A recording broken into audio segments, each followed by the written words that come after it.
Olá, irmãos amados, graça e paz a todos, sejam muito bem-vindos a mais um vídeo do canal Uma Família em Cristo. Eu sou a Kíssila e hoje, para a honra e glória do nosso Pai, faremos a leitura do 122º dia, seguindo com o livro de Juízes, capítulo 15, versículo 1 ao capítulo 16, versículo 31. Livro de João, capítulo 2, versículos 1 ao 25. Salmos, capítulo 103, versículos 1 ao 22 e Provérbios, capítulo 14, versículos 17 ao 19. Amados, antes de iniciarmos a leitura, vamos agradecer ao nosso Pai e pedir a direção para o estudo? Vamos orar comigo? Pai amado, graças te damos por tudo, te agradecemos pelo teu amor, pelo teu cuidado e te pedimos perdão por todos os nossos pecados, pois somos errantes e totalmente dependentes de ti. Pai, te pedimos que o Espírito Santo de Deus nos dê a direção nessa leitura para que nós tenhamos o entendimento da tua palavra de acordo com a tua vontade. Que essa leitura venha aproximar a nossa vida da tua presença. Que assim seja em nome do Senhor Jesus Cristo. Amém. Livro de Juízes, capítulo 15, versículo 1 ao capítulo 16, versículo 31. Passado algum tempo, nos dias da colheita do trigo, Sansão, levando um cabrito, foi visitar a sua mulher e dizia: "Vou entrar no quarto da minha mulher." Porém, o pai dela não o deixou entrar e lhe disse: "Eu realmente pensei que você tinha muito ódio por ela e por isso a dei ao seu companheiro. Mas você não concorda que a irmã mais nova é mais bonita do que ela? Fique com ela em seu lugar." Mas Sansão disse: "Dessa vez sou inocente para com os filisteus quando lhes fizer algum mal." Então saiu, apanhou 300 raposas e pegou um bom número de tochas. Amarrou as raposas 2 a 2 pela cauda e prendeu uma tocha em cada par. Pôs fogo nas tochas e largou as raposas nas plantações dos filisteus. Assim incendiou tanto os feixes como o cereal que ainda estavam por ser colhido, além das vinhas e dos olivais. Os filisteus perguntaram: "Quem fez isso?" Responderam: "Sansão, o genro do Timnita, porque o sogro lhe tirou a mulher e a deu ao amigo dele." Então os filisteus foram e queimaram a mulher e o pai dela. E Sansão disse a eles: "Se é assim que vocês fazem, não desistirei enquanto não me vingar." E ele os atacou com fúria, matando muitos deles. Depois desceu e habitou numa caverna da rocha de Etã. Então os filisteus subiram e acamparam em Judá, espalhando-se por lei. Os homens de Judá perguntaram aos filisteus: "Por que vocês estão nos atacando?" Responderam: "Viemos prender Sansão para fazer com ele o mesmo que ele fez conosco." Então 3.000 homens de Judá foram até a caverna da rocha de Etã e disseram a Sansão: "Você não sabia que os filisteus dominam sobre nós? Por que então você nos fez isso?"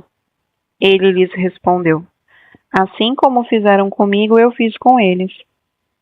Os homens de Judá disseram a Sansão: "Viemos para amarrar você, para o entregar nas mãos dos filisteus." Sansão disse: "Jurem para mim que vocês não me matarão." Eles lhe disseram: "Não, nós somente vamos amarrar você e entregá-lo nas mãos dos filisteus, mas de maneira nenhuma vamos matar você." Então o amarraram com as 2 cordas novas e o fizeram sair da caverna. Quando Sansão chegou a Leí, os filisteus foram gritando ao encontro dele, mas o Espírito do Senhor de tal maneira se apossou de Sansão, que as cordas que ele tinha nos braços se tornaram como fios de linho queimados, e as amarras que ele tinha nas mãos se soltaram. Achou uma queixada de jumento, ainda fresca, pegou-a na mão e com ela matou 1.000 homens, e disse: "Com uma queixada de jumento, um montão, outro montão. Com uma queixada de jumento, matei 1.000 homens." Quando acabou de falar, jogou fora a queixada, e aquele lugar foi chamado de Ramate-Leí. Sentindo muita sede, Sansão clamou ao Senhor e disse: Por meio de teu servo deste esta grande salvação. Será que agora vou morrer de sede e cair nas mãos desses incircuncisos? Então o Senhor fendeu a cavidade que estava em Leí, e dela saiu água. Sansão bebeu, recobrou alento e reviveu. Por isso aquele lugar se chama Eu-Acoré, até o dia de hoje. Sansão julgou Israel nos dias dos filisteus durante 20 anos. Sansão foi a Gaza, viu ali uma prostituta e teve relações com ela.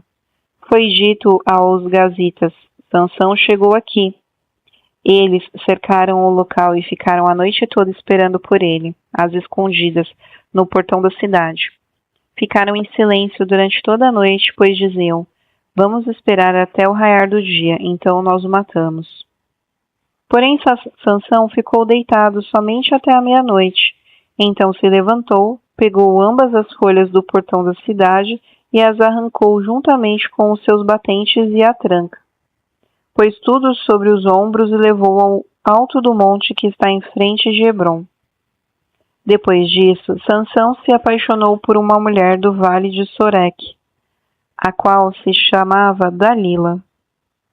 Então os governantes dos filisteus foram falar com ela e lhe disseram: Convença-o a revelar em que consiste a sua grande força e como poderíamos dominá-lo e amarrá-lo para que assim possamos subjugá-lo.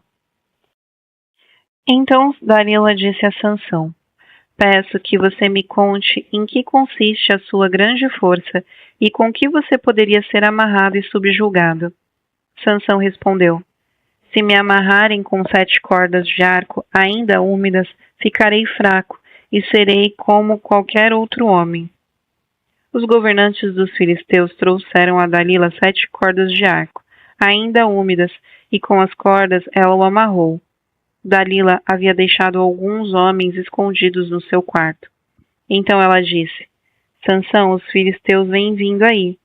Mas ele arrebentou as cordas de arco como se arrebenta o fio da estopa chamuscada que é colocada perto do fogo. Assim não se soube em que consistia a força que ele tinha. Então Dalila disse a Sansão: Eis que você tem zombado de mim e me falou mentiras. Agora, por favor, me conte como você pode ser amarrado. Ele lhe disse: Se me amarrarem bem com cordas novas e que nunca foram usadas, ficarei fraco e serei como qualquer outro homem. Dalila pegou cordas novas e o amarrou. Depois disse: Sansão, os filisteus vêm vindo aí. Dalila havia deixado alguns homens escondidos no seu quarto. Mas Sansão arrebentou as cordas de seu braço como se fossem um fio de linha. Dalila disse a Sansão: Até agora você tem zombado de mim e só me falou mentiras. Diga-me, como você poderia ser amarrado? Ele respondeu: Se você tecer num tear as 7 tranças da minha cabeça e as prender com um pino de tear, ficarei fraco e serei como qualquer outro homem. Enquanto ele dormia, ela pegou e teceu as 7 tranças dele num tear.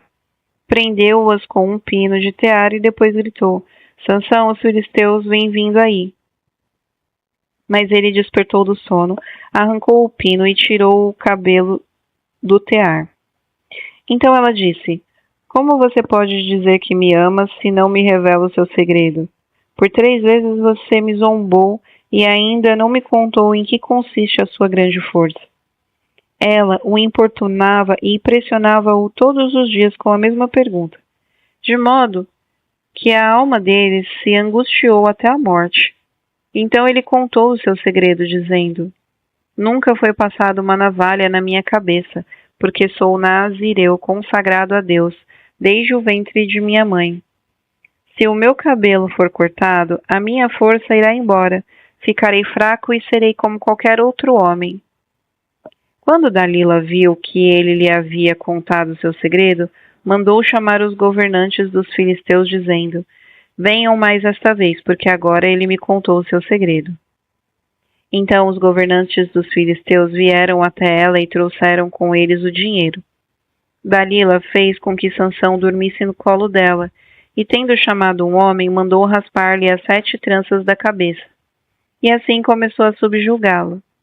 Sansão havia perdido a sua força. Então ela gritou: Sansão, os filisteus vêm vindo aí. Ele despertou com sono e disse consigo mesmo: Vou sair como nas outras vezes e me livrarei. Mas ele não sabia ainda que o Senhor já se havia retirado dele. Então os filisteus o agarraram, furaram os olhos dele e o levaram para Gaza. Amarraram-no com correntes de bronze e o puseram a virar um moinho na prisão. Mas o cabelo da sua cabeça, logo após ser raspado, começou a crescer de novo. Os governantes dos filisteus se reuniram para oferecer um grande sacrifício ao seu deus Dagom e para se alegrar, diziam: O nosso Deus entregou o nosso inimigo Sansão nas nossas mãos. O povo, quando viu Sansão, louvava o seu Deus, dizendo: O nosso Deus entregou nas nossas mãos o nosso inimigo, aquele que destruía a nossa terra e multiplicava os nossos mortos. Com alegria no coração disseram: Mandem vir Sansão para que ele nos divirta. Trouxeram Sansão do cárcere e ele os divertia. Quando o fizeram ficar de pé entre as colunas, Sansão disse ao moço que o guiava pela mão: Deixe-me apalpar as colunas que sustentam o templo, para que eu possa me encostar nelas. Ora, o templo estava cheio de homens e mulheres, e também ali estavam todos os governantes dos filisteus.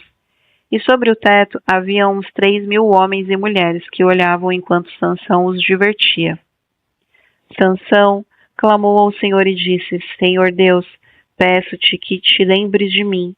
Dá-me força só mais essa vez, ó Deus, para que eu me vingue dos filisteus que furaram os meus olhos. Em seguida, Sansão abraçou as 2 colunas do meio, que sustentavam o templo, e fez força sobre elas, com a mão direita em uma e com a mão esquerda na outra, e disse: Que eu morra com os filisteus. E empurrou com toda a sua força, e o templo caiu sobre os governantes e sobre todo o povo que estava ali. Assim foram mais os que Sansão matou quando morreu do que os que ele havia matado durante toda a sua vida. Então os seus irmãos e toda a casa de seu pai foram buscar o corpo. Eles o levaram e o sepultaram entre Zorá e Estaol, no túmulo de Manoá, seu pai. Sansão julgou Israel durante 20 anos. Livro de João, capítulo 2, versículo 1 ao 25.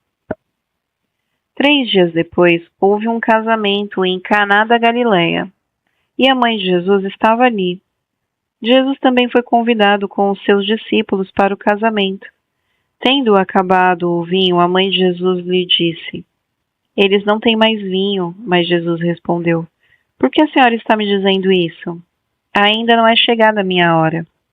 Então ela falou aos serventes: Façam tudo o que ele disser. Estavam ali 6 potes de pedra, que os judeus usavam para as purificações, e em cada um cabiam cerca de 100 litros. Jesus lhes disse: Encham de água esses potes. E eles o encheram totalmente. Então lhes disse: Agora tirem um pouco e levem ao responsável pela festa. Eles o fizeram.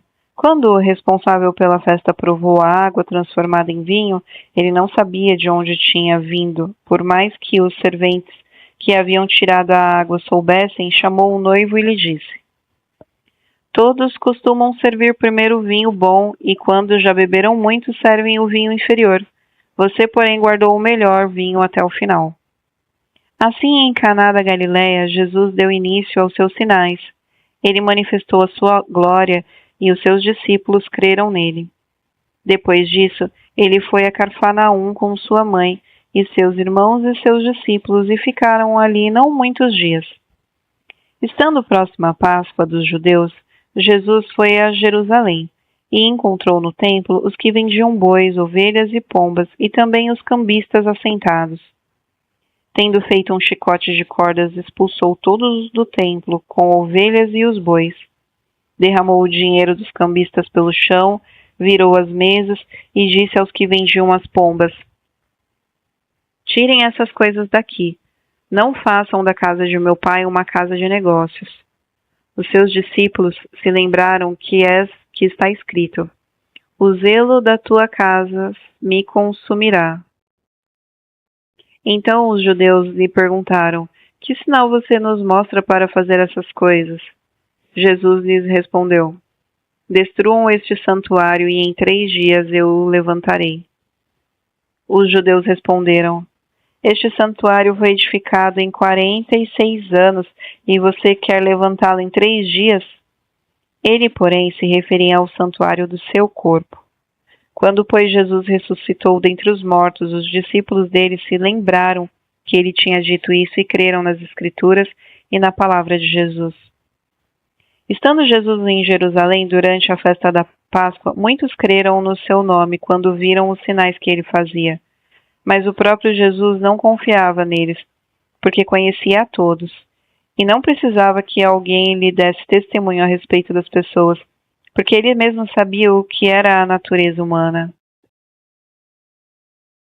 Livro de Salmos, capítulo 103, versículos 1 ao 22. Salmo de Davi. Bendiga minha casa, ó Senhor, e tudo o que há em mim, bendiga o seu santo nome. Bendiga minha alma, ó Senhor, e não se esqueça de nenhum só dos seus benefícios.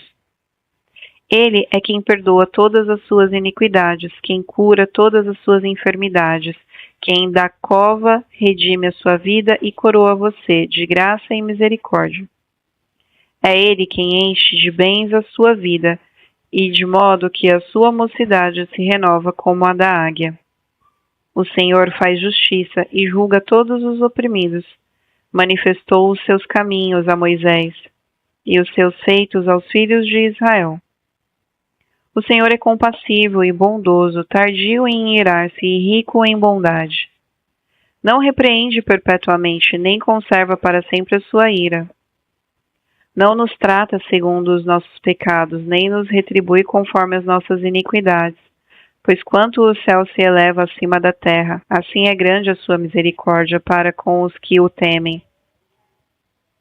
Quanto o Oriente está longe do Ocidente, assim ele afasta de nós as nossas transgressões. Como um pai se compadece de seus filhos, assim o Senhor se compadece dos que o temem. Pois ele conhece a nossa estrutura e sabe que somos pó. Quanto ao ser humano, seus dias são como a relva, como a flor do campo, assim ele floresce, mas soprando nela o vento, desaparece. E não conhecerá daí em diante o seu lugar. Mas a misericórdia do Senhor é de eternidade a eternidade, sobre os que o temem, e a sua justiça sobre os filhos dos filhos, para com os que guardam a sua aliança, e para com os que se lembram dos seus preceitos e os cumprem.